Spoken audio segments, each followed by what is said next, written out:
Morning, everyone. Welcome to Hacking Healthcare, exploring the evolution of healthcare technology in a post-pandemic world. My name is Laura Cerisi Starr, and I am the Director of Development and Communications at CommunityHealth. CommunityHealth is the largest volunteer-based free health center in the United States. We provide primary and specialty care, prescription medications, mental health and dental services, health education, and lab testing, including COVID testing, on the west side of Chicago. Our patients have no health insurance, and we provide all of our services to them at no charge. We do this with the support of over 1,000 volunteers, partnerships with dozens of institutions, and donations from generous people like you. Thank you for being here and for supporting CommunityHealth.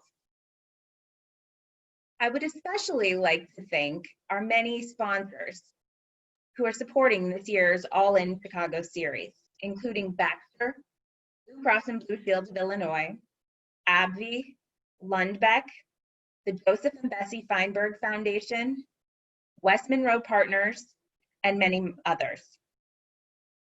I encourage you to visit our website, allin-chicago.org, to see the complete list of speakers, read the bios for our incredible speakers, and check out the rest of the month's events. Finally, I want to recognize this year's All-In Executive Leadership Council.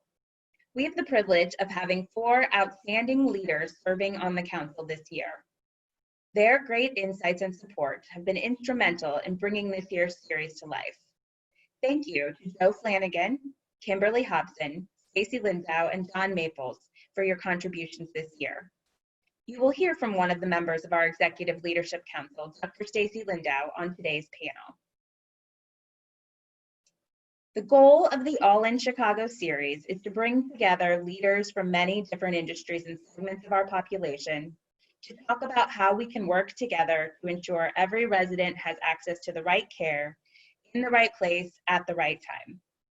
While we are doing things a little differently with the virtual broadcast this year, CommunityHealth has been hosting all-in events discussing access to healthcare in Chicago since 2015. This year, as we are all living with the global pandemic, the conversation around access feels more relevant than ever.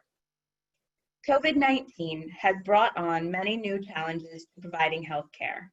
And our panel today has been at the forefront of organizations responding to these challenges in unique and innovative ways.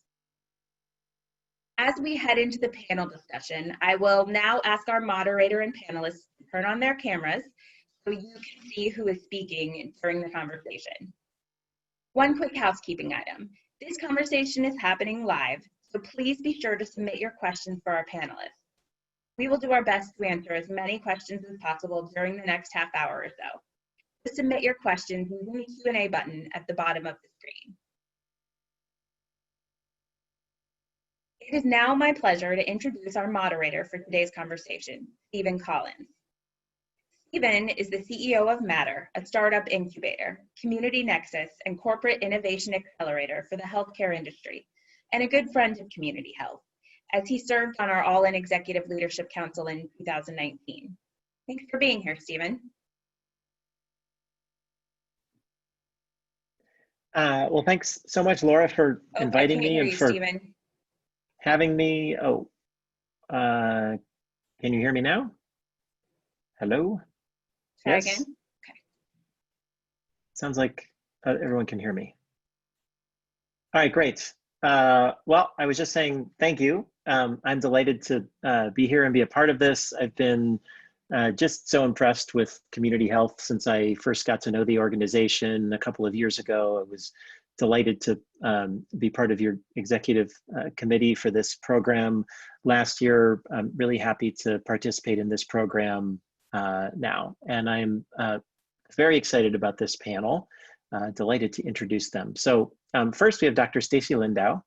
She is a population health scientist, practicing gynecologist at the University of Chicago, and at least in my book, most importantly, she's an entrepreneur.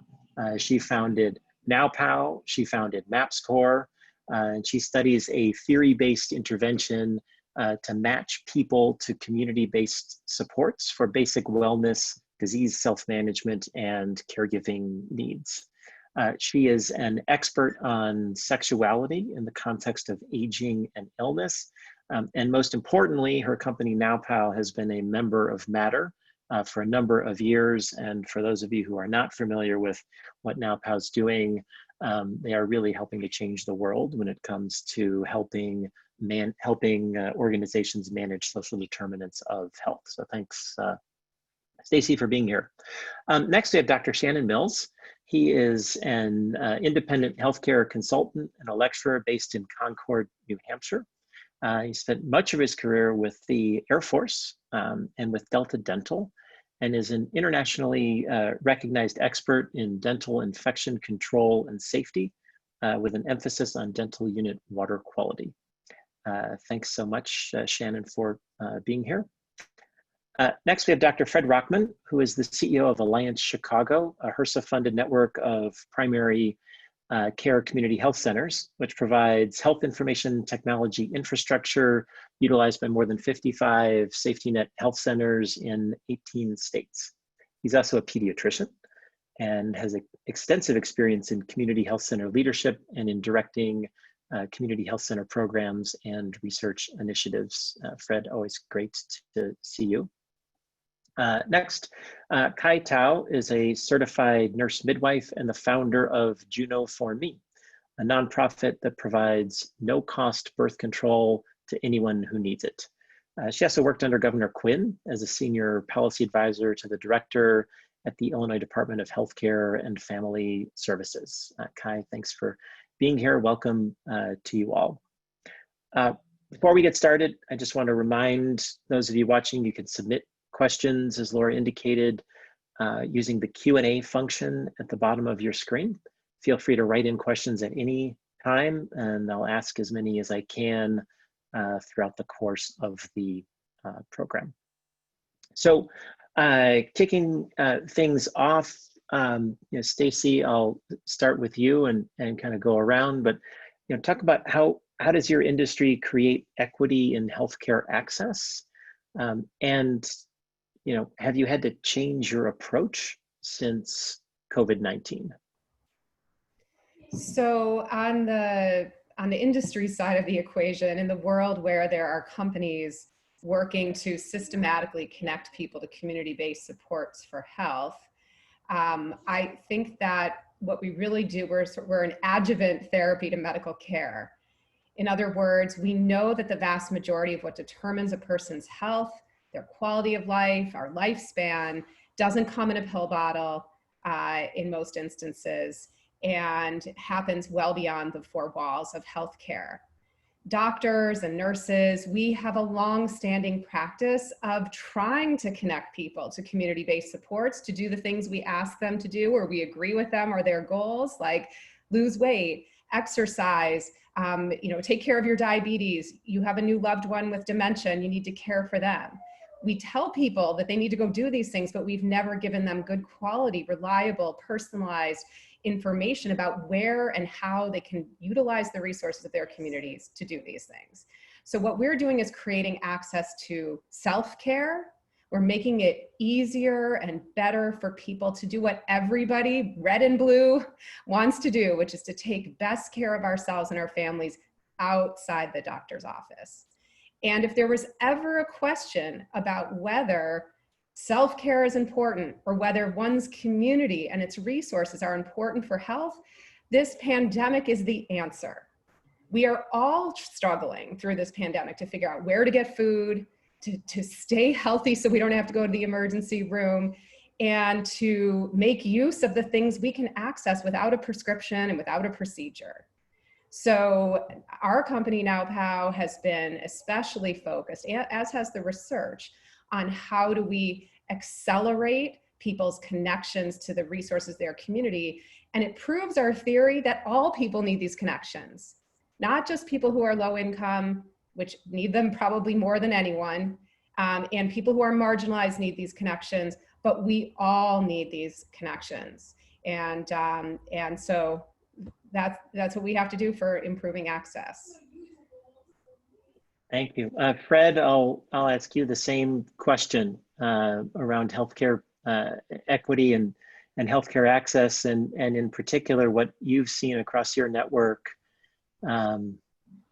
since really this pandemic started. Great, thanks, Stephen. I've always been thrilled to be working in the community health center movement, which really has its basis in addressing health equity. It traces back to the 60s. It was established under President Johnson by the Office of Economic Opportunity, who developed the community health center model, which called for community-led local organizations that evolve their services to be responsive to needs of particular communities.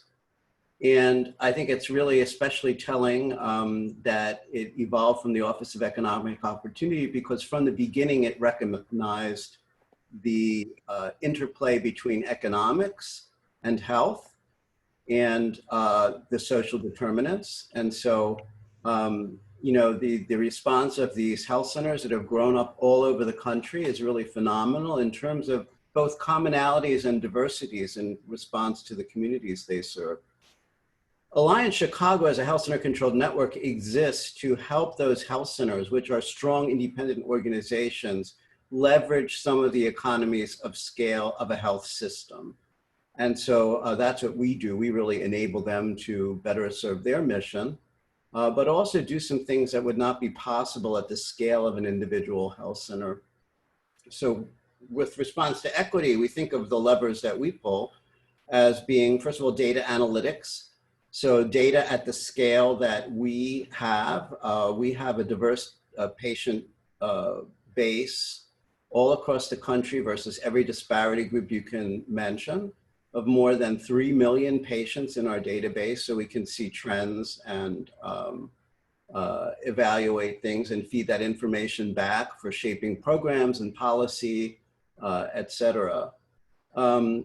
Clinical informatics and decision-making and management tools. So making sure that we're able to give people appropriate lenses and appropriate information in making decisions that will help them give good care, first of all, but then also take into account disparity needs.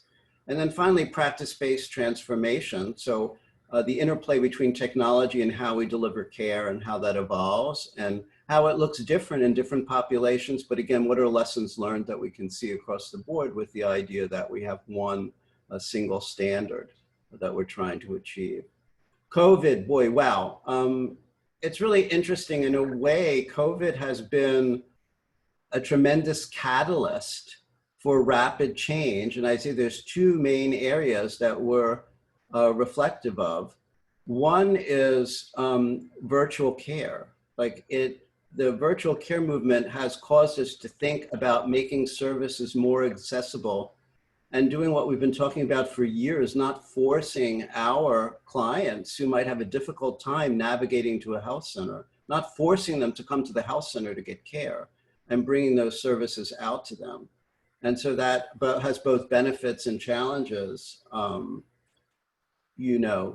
to it. And then, the other thing I'd say is, again, as Stacy said, contemplating in a new way, what are the realities our patients face? Because now we're in their homes and we're in their communities.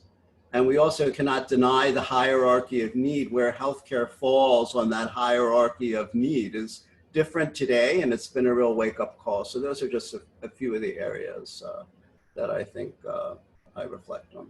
Thanks. Great, thanks so much, and we'll come back to you on some of those points that you made. But Kai, I want to turn to you. You're a midwife, and you're running an organization that focuses on family planning and birth control. And so first of all, talk about what you're doing in the context of health equity and access to healthcare, but then also put it through a lens of COVID and how has your world changed in the last 6 months? Great. Thanks, Stephen. Yeah, so Juno for me specifically is a direct-to-consumer platform, right? A digital platform that's identifying skilled providers throughout Chicagoland. And we're kind of doing, using our platform to educate and access, to provide access for people, for everyone. I often say women because some of the data refers to women, but I want to, make sure we're saying anyone who has the capability to be pregnant. Sometimes we say anyone with a uterus, but sometimes we use family planning, not necessarily due to contraception, right? So just wanted to point that out. But what we do is make sure, our vision is that everyone should have the tools and educations to decide when and if to parent or be pregnant. So we're kind of using that lens of reproductive equity or contraceptive equity. And I know there's some nuances, difference too, but I think we embrace both of those. I often describe Juno for me as a place where there is a stark disparity in terms of how people receive their information, not only from the provider and clinical side, but also from the patient side. So, Juno for me was really built to say, let's help decrease that gap. It's youth driven and youth informed, meaning how we created Juno for me was working with a lot of public school kids at Chicago Public Schools, kind of telling us what seems like something they would use. Because we know that the inequities, like many other morbidities, mortalities, we know it disproportionately affects our Black and Latina friends in Chicagoland. And that's where we're focused right now. When we look at teen births, right? That's one of the data points you may look at. We see teen births, 15, 19-year-old in Chicago. This is from 2015 to 2017 data. We're 5 times more likely to have Black and Latina teens, were 5 times more likely to have a birth than white teens. What's going on? It's probably about education and access. And so we're trying to decrease that gap. So that's what Juno for me is. And it is, the cornerstone of it's about reproductive equity and making sure everyone knows all their options. And then you have access to all the options. Because what happens is there is a lot of providers out there. And again, it's not necessarily has anything to do, but the infrastructure of preventative health in our ecosystem doesn't allow everyone to access all options versus probably what's most convenient or often considered the most affordable, which is still the oral contraceptive pill, which is a great method. But again, this has to do with you have to take into the context of the entire person's life. I always remind people that the average person who could get pregnant, could be contracepting for about 3 decades of their life, and asking someone to take a pill every day at the same time is sort of, very much human nature that some of us may fall. So what are my other options? And so that's where we're really looking at when we think about equity. In terms of how COVID has changed it, like Fred mentioned, it really did put us on an express train to say, how else could we be meeting them? We're already providing the digital platform, but for specifically hassle-free birth control, which is an IUD and implant. But by the summer, we opened it up to all options. We were hearing from the community and from users, I can't even get my depot shot, which is a great option if that's what the user wants. But if they can't get back in a timely manner, how can we help them? And that includes the pill, the patch, the ring, and the emergency contraception. So, and I'll talk a little bit more about that when we think about working with schools. Great, thanks so much, Kai. Shannon, so dentistry, 2 halves of a question. One, talk about health equity and access to healthcare in the context of dentistry, and then, talk about a facet of medicine that's been, really touched by COVID. I mean, that everything has, but dentistry in particular has been hit quite hard. So very interested in your perspective on dentistry and COVID in your work.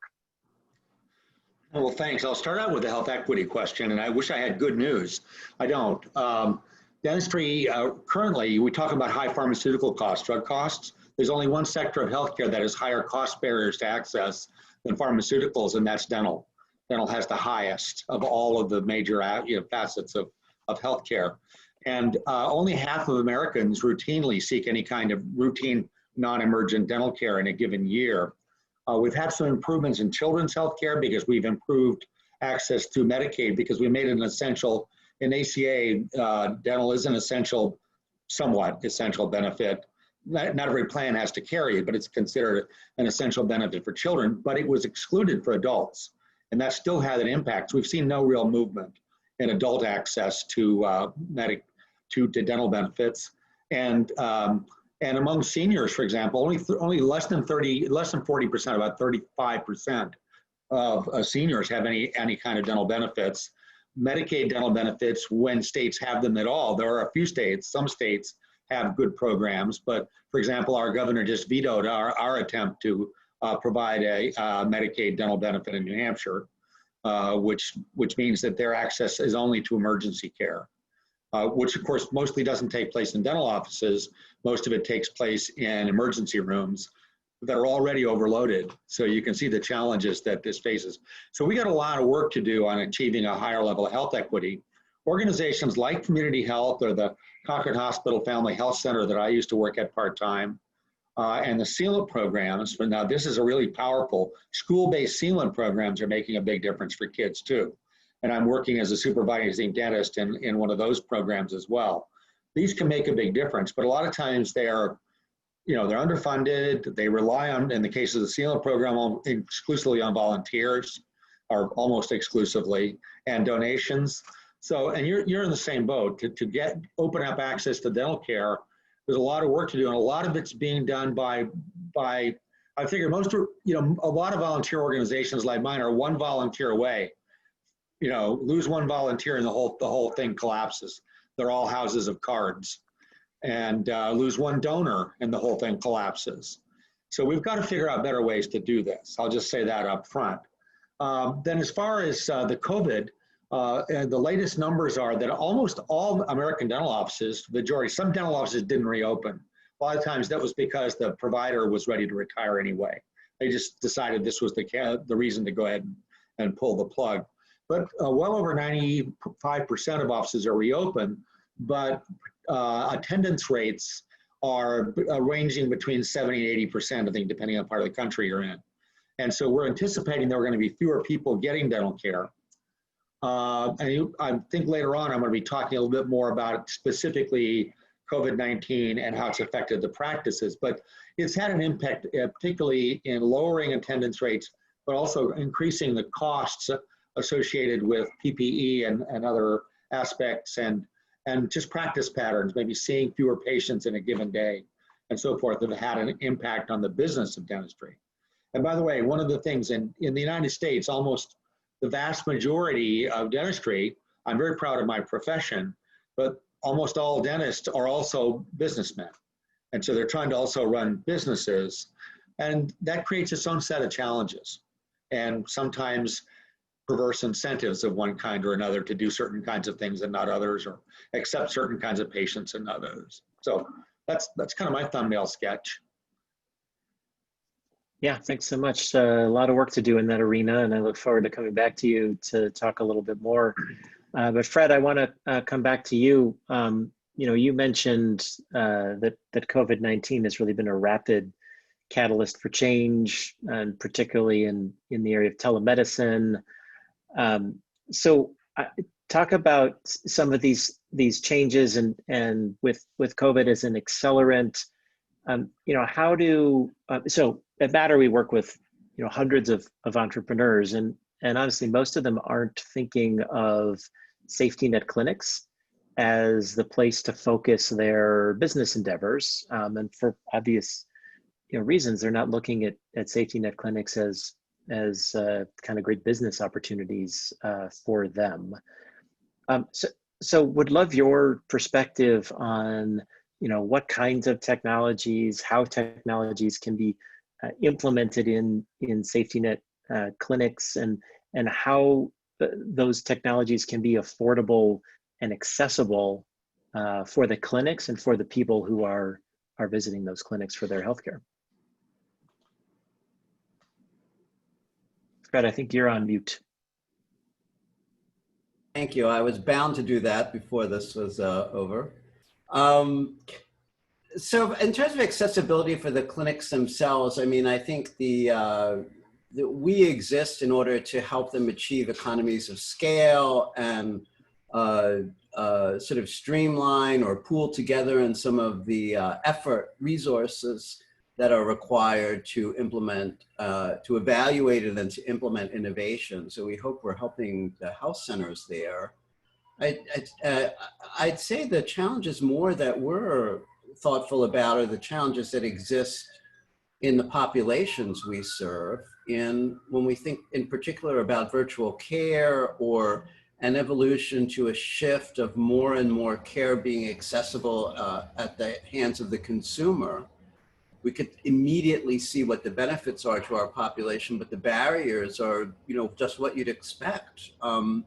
There's definitely a digital divide. I mean, in terms of access to technologies, in terms of digital literacy, and in terms of broadband access. So that's, I think, some of the things that we need to address. And it's interesting when you look, for example, at access to mobile devices, which a lot of these seems like the most practical way to make most of this available to patients.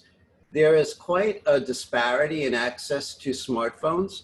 And it's actually a race or ethnicity or community is probably a proxy for other factors. Age, first of all, big one, where, there's a range of, only about 50% of people over 65 in general own a smartphone versus more than 90% in younger populations under 30.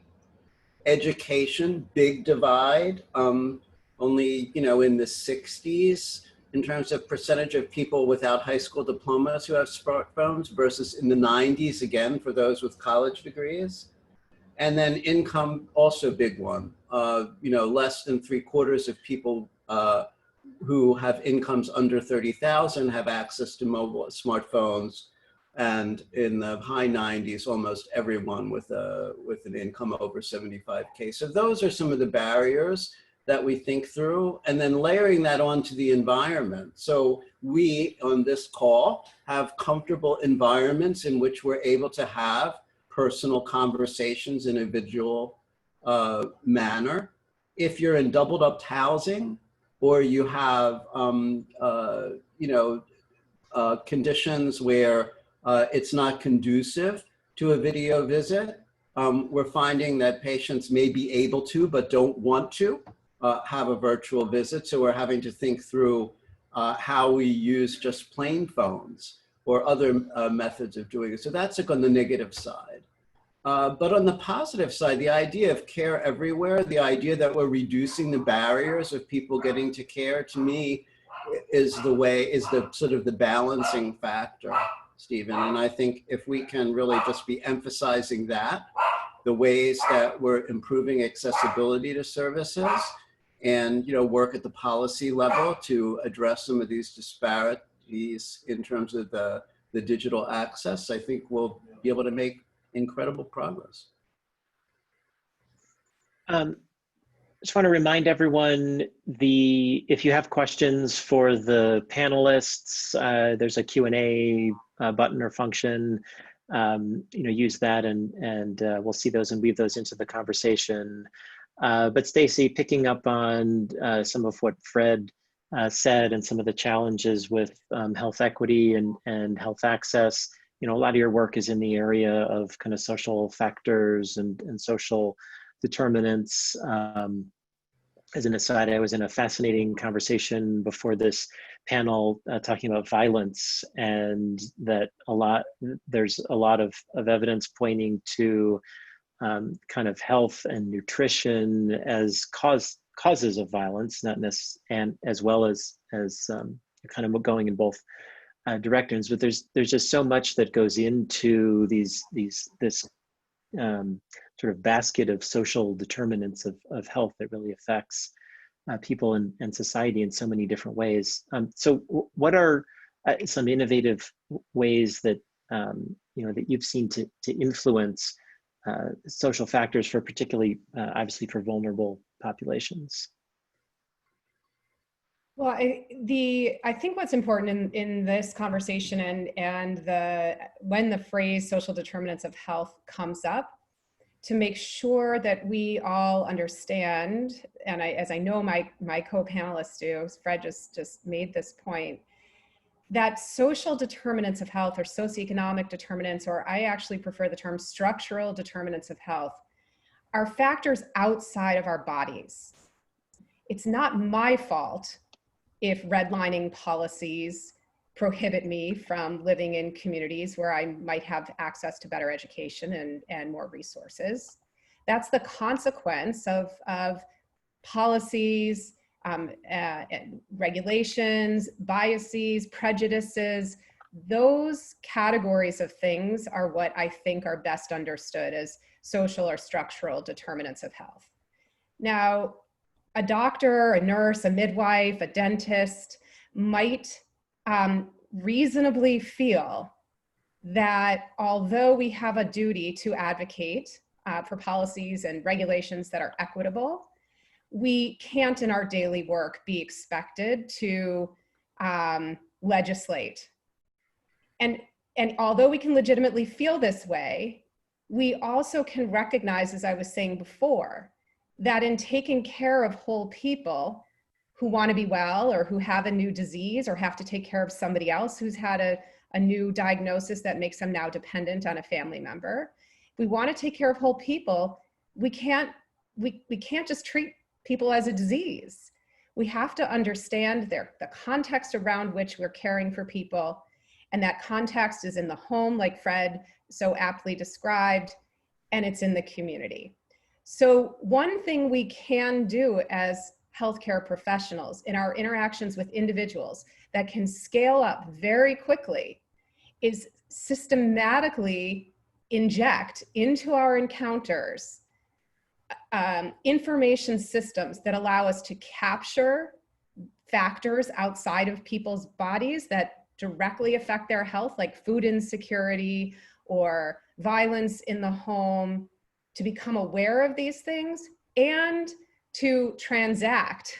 So we're not just aware, but we use information systems to connect people to viable, valuable resources in the human and social services and other sectors that are there to help address these things. Now, we've been doing this for a long time. Some of us better than others. You know, a family physician or a pediatrician is better trained, or a geriatrician is better trained to do these things perhaps than an ophthalmologist, or like my dad, a dermatologist. But most good doctors have been trying to do these things. We've been doing them invisibly. They have not been digital. They've been analog. Our systems didn't support doing these things. So the work of caring for whole people, the work of connecting or transacting for people to ensure that these facts, these factors outside of their body are addressed so they can take the medicine we prescribe, they can do the self-care activities we prescribe, they can take best care of their loved one with dementia so they don't end up in a nursing home in the middle of a coronavirus. If those things are invisible, we can't make them safe, we can't make them high quality, we can't make them better, we can't hold people, including the organizations that provide these services, accountable. And so this is the work we've been trying to do for a long time, not just to talk about social determinants of health and social factors that are hard to address, but to say, actually, we know about these things and we can address them. We just have to put systems in place that put it in our workflow and make it visible. I really like the term structural determinants of health as you've described it and defined it and your definition of it, because I think outside of our kind of world, the concept of social determinants of health gets lost for people who aren't spending, you know, lots of time embedded in it. Anyway, I think that's maybe a good frame to characterize it as we go forward. Kai, I want to turn to you, and you know, you do a lot of work in schools. Schools and the era of COVID-19 have been completely disrupted. You know, how has your work been affected by what's going on in schools, and how are you adapting? Yeah, I mean, I think we were, I guess, lucky if we had to find a silver lining in most of our dialogue, including bidirectional dialogue, was with people using where young people are at and where are they at, right? they're staring at a screen all day. Despite the fact that they may be going to school pre-COVID, they were still interacting this way with us. So in the sense, we were lucky there that we were able to continue, whether it's, just our basic social media type of connections, different videos that we would place that were very short. And all this material was all youth driven. So one humbling experience I learned from this is, I am old officially, because anything I thought was kind of cool, they'd be like, no. And then anything that I was like, whoa, what's that? And they're like, that's awesome. And I'm like, okay. But the point is, connecting them via any of these digital platforms, social media type of things, is really where they are at, right? They don't see any other way to do it. As Fred mentioned, the age divide. There is still a digital divide, but I think it's less so when we're looking at a younger population. Schools, we continue to work with Chicago Public Schools, primarily the Office of Student Health and Wellness.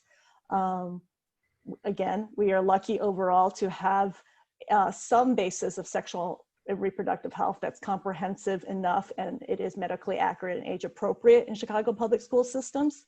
However, the actual hours are still pretty anemic when you look at, over a school curriculum year, it would be like 11 hours total of instruction.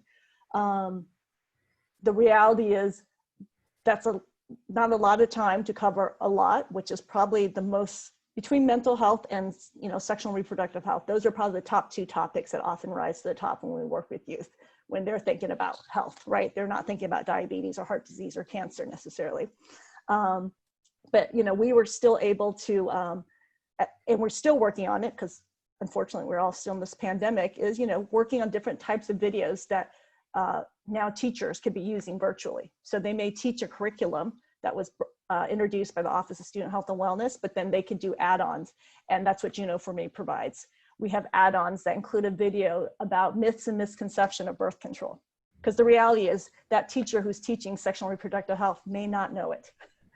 We have add-ons on how to navigate healthcare. What we found, a lot of us take for granted. I think we found very early on, one of my youth would be like, what do I do when I walk into the health center? And I was like, wait, what are you asking? They're like, do I just sit there? Will they call me? Do I need to walk up to the front desk? Do I sign in? Just very literal. And she was being very sincere, because no one has really ever helped her do that. Either maybe she had a parent or guardian take her to, but then when it came to sexual and reproductive health, and remember in Illinois, you can be 12 and older and consent on your own for 4 different types of services. One is contraception, one's STI, substance abuse, and then mental health. So, to navigate that on your own was kind of daunting. So we're also doing video series that teachers and counselors could use at the school systems, as we're now going all virtual. And then we continue to work with a lot of community-based organizations that do a lot of near-peer teaching.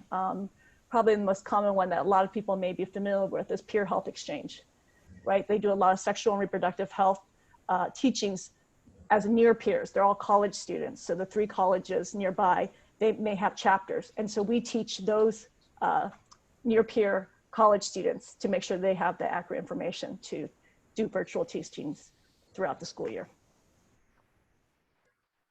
Great. And Shannon, what's happening from an innovation point of view in dental care that can protect providers and protect patients from an airborne disease like COVID-19, and what has to happen in order to make those innovations more accessible?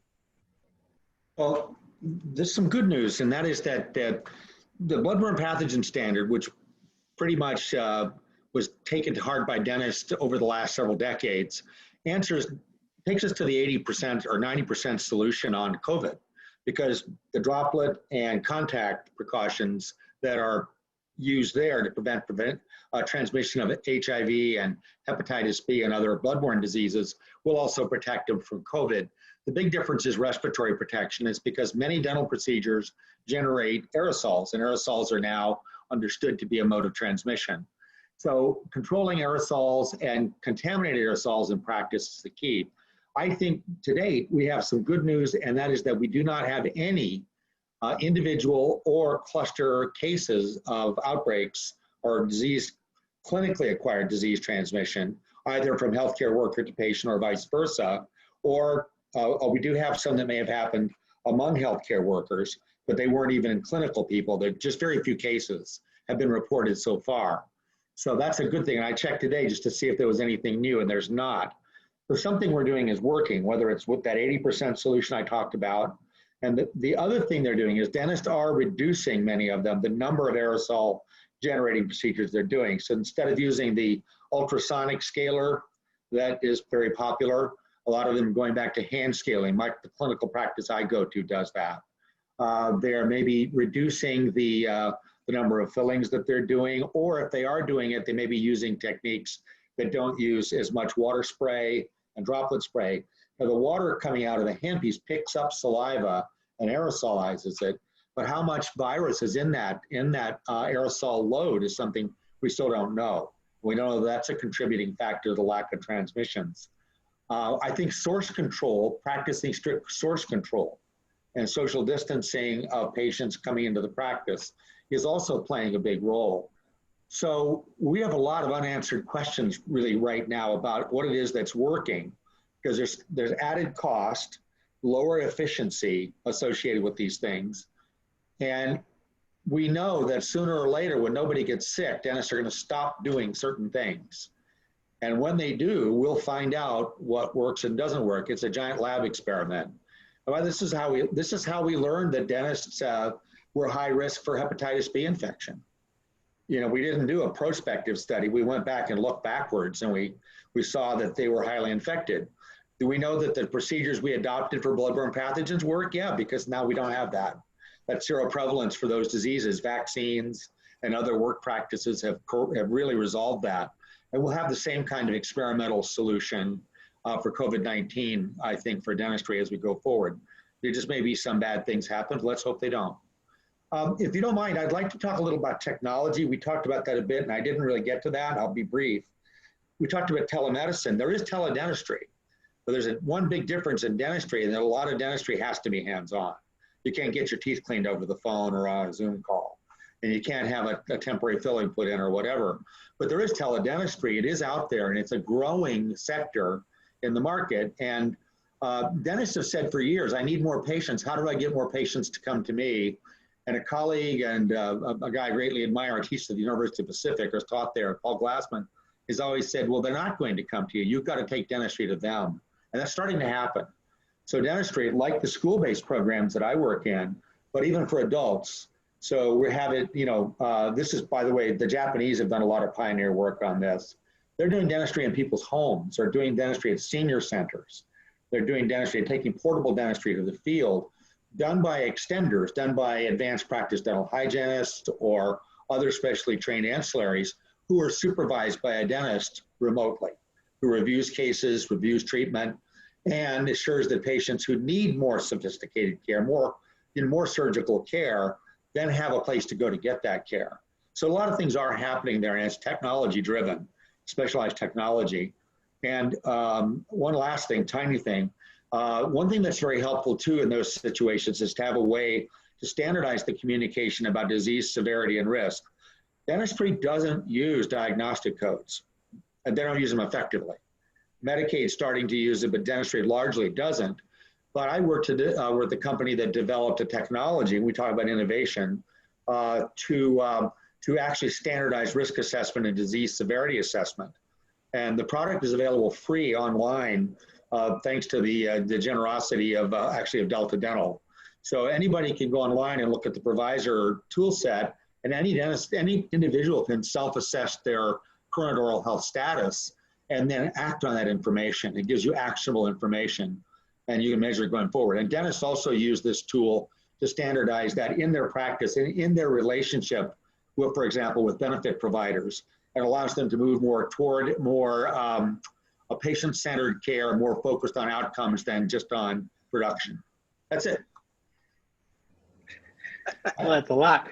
I was trying to picture teledentistry when you first started talking about it as like a robot or something like that, but it makes more sense in the context of increasing access to dentistry by being able to essentially maximize the dentist's ability to see the maximum number of patients through through other people who can be on the ground there. You just take the portable equipment's now available, and some of it's pretty darn good, and a lot of things can get done in those settings. So, and sometimes dentists do go do this, but by and large, we don't have enough people to do that. So having these extenders to do it, and that is what's happening. But one thing, states have to liberalize their regulations regarding this, and in some cases, that's the biggest challenge, is the state regulatory framework doesn't allow people to do this, or limits their ability to do it in the most effective ways. So we have to be activists about making some of the changes in that area. Well, that's a perfect segue to one of the questions that has come in from the audience. And maybe I'll start with you in the world of dentistry. Just, the question is, have you faced regulatory hurdles, especially around reimbursement, as you've implemented virtual or remote programs during the pandemic? And do you anticipate a call for regulatory changes to remote care in a post-COVID world? I think, I'll start with you, Shannon, and maybe it's less specifically about COVID, but just generally about kind of regulatory and reimbursement as it comes to this sort of remote dentistry, dental extenders, and then I'll ask other people on the panel to comment. Well, there are restrictions, and sometimes they're based on the regulatory framework in the state, the boards of dental examiners and so forth, and how they regulate who can do what and where. And sometimes it's based on the contractual arrangements that the dental benefit companies actually have with their networks. So they'll have a standard network contract. And for example, some of them will say, we only reimburse dentists. We can't directly reimburse anyone who's not a dentist. And so in some cases, states have come back in after that and have taken laws to change that and to allow them to directly reimburse, especially additionally trained ancillary providers. Again, alternative dental practitioners or advanced practice dental hygiene providers. I don't think they have to be paid directly, but I think you do have to have these arrangements where they still require a supervising dentist. But we haven't maximized that like medicine has with PAs and ARNPs and a lot of the other kinds of extenders that we have in medicine. We don't have as much of that yet, but it's a movement, and it's going to take some time. But that's going to be a big thing. So that's one of the barriers there's on both sides, benefit providers and Medicaid. Medicaid in some states hasn't been particularly embracing of it either. So when that's the case, that has to also be, those things all have to be changed so that we can allow more of this to be able to extend this care and take dentistry into the communities. It can be done.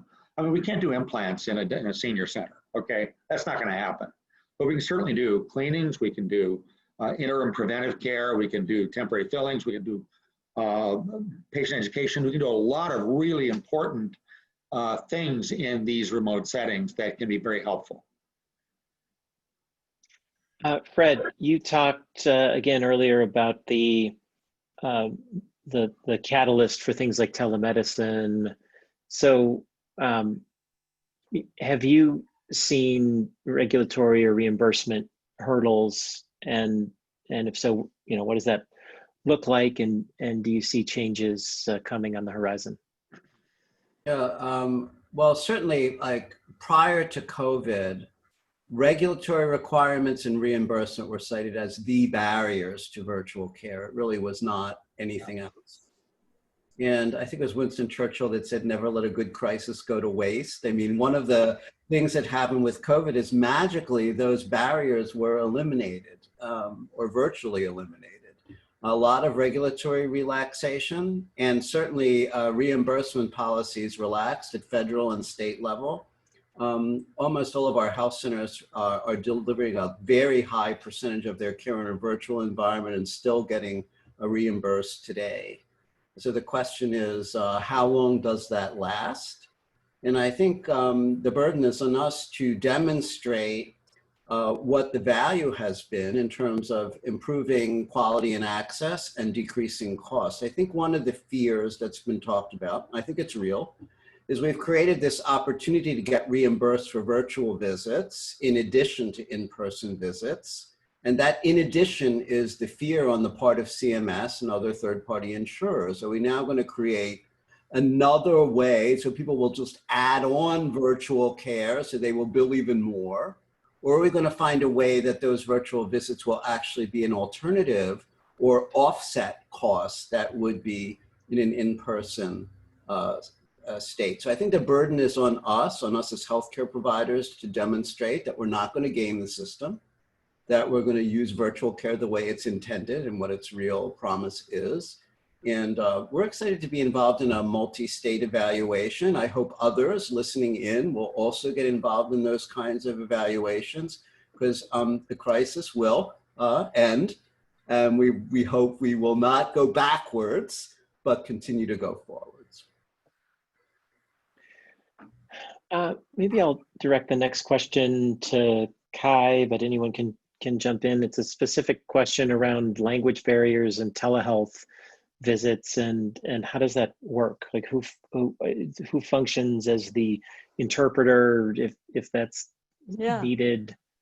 Yeah, so I think I mentioned, a fair amount of our people of childbearing years are usually in the last 15 to 44, 19 to 49, kind of depending what subset of data you're looking at.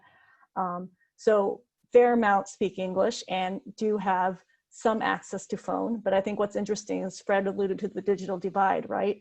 When I say, oh, go ahead and go online, because all they need to do is register online, I sometimes will get this, I don't have data at home. I may have a phone, but I don't have enough data to use, or my parents are watching, what have you.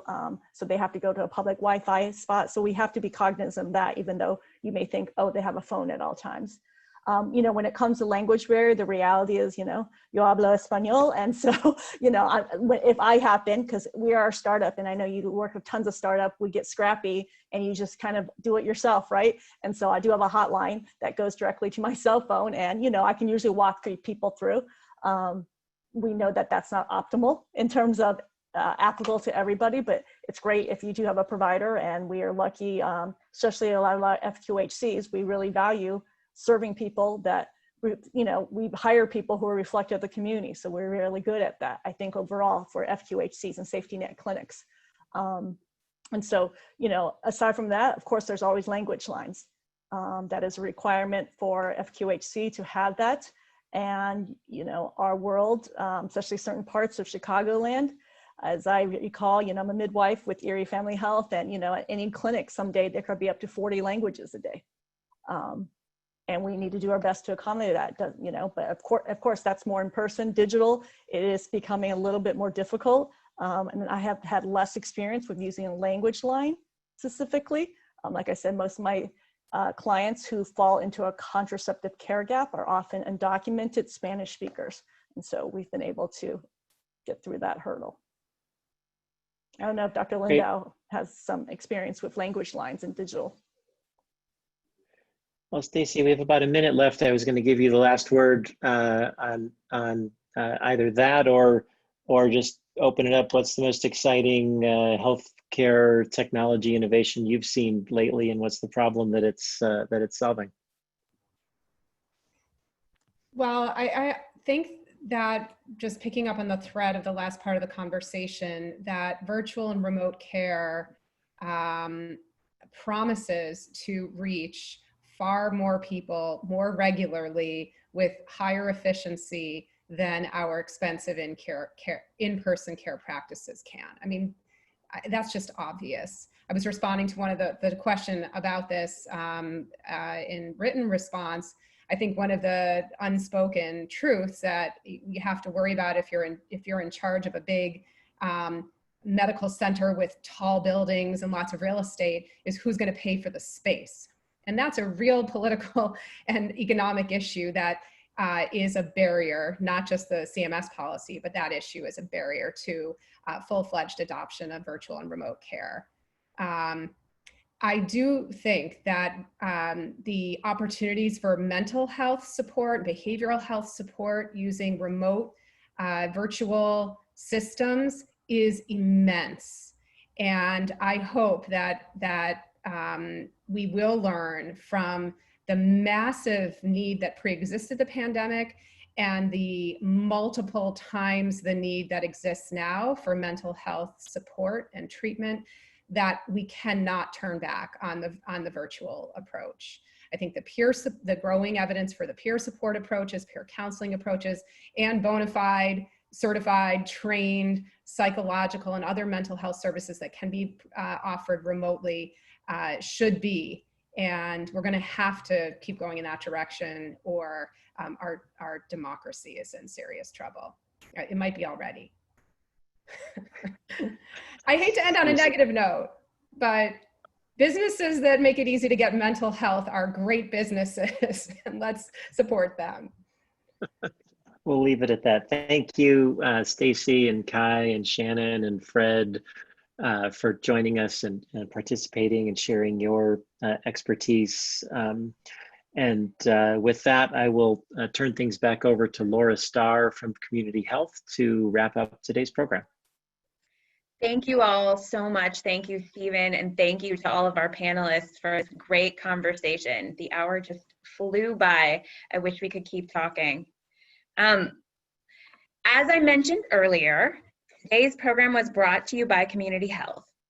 So all of the donations that you may have made when you registered today will support Community Health's mission to serve those without essential health care. Please consider making a contribution now to support Community Health. Instructions are on your screen right now, and Nina will be dropping a link into the chat for you if that's easier. So we try to make it as easy as possible to give back to the organization that is putting this presentation on today. On behalf of the Board of Directors, the staff, and the volunteers at Community Health, I want to thank you all for being part of our All In Chicago event series. I hope that you're leaving today with ideas for how we can work together to make the vision of access to care for all Chicagoans a reality. We have 6 more All In Chicago events coming up throughout the rest of this month, and they are all free to attend. I encourage you to check out our website, allin-chicago.org. Learn more about the great events coming up and register to be all in. We all have a critical role to play in this effort. Thank you for being part of today's event.